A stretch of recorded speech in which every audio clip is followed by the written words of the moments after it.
KTN.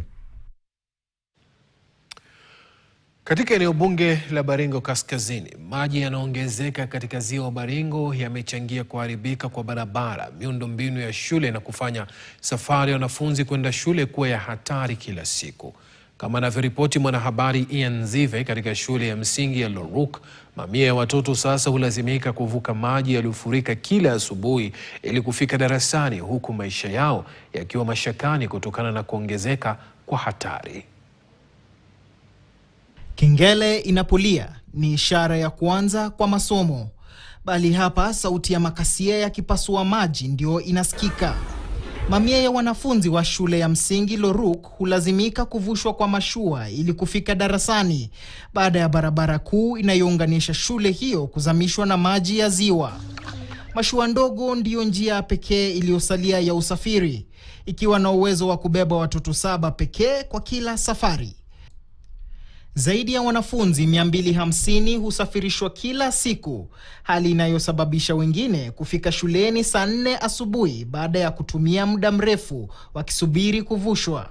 Lakini changamoto nyingine tena imekuwa ya maji ambayo imejaa kila mahali. Watu wamehama kutoka karibu village 3, kutoka village ya Jesiran, village ya Loruk na ya Blelion. Sasa wanafunzi wote ambayo hiyo village 6 wanakuja shule. Alafu sasa maji imeharibu. Maji hayo tayari yamezika vyoo vya shule na sasa yanakaribia madarasa.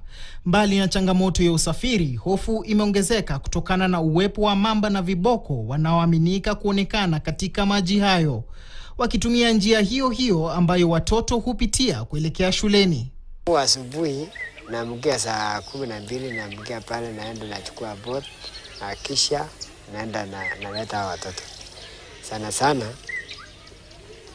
hiyo boat jioni iko na kazi sababu iko na upepo. Ndani ya shule, shughuli za masomo zimeathirika pakubwa. Wanafunzi wamepoteza ari ya kujifunza, huku viongozi wa shule wakisema mazingira yaliyopo hayafai tena kwa utoaji wa elimu. Sasa hapa hivi tuna changamoto mingi. Tunao wanyama wa maji wanaitwa hippopotamus, kuna crocodiles, kuna wanyama wengi. Na unaona sasa maji imemesa hadi shule, imemesa darasa nzima. Kwa sasa wanafunzi wa Loruk wanaendelea kupambana na maji na hatari kila siku wakisaka elimu. Lakini bila hatua za haraka kuchukuliwa, wazazi na viongozi wanahofu kuwa maji hayo hayatameza tu madarasa bali pia ndoto za watoto hao. Ian Nzive, KTN. Hali ya huzuni imetanda katika soko la Hundindi, eneo bunge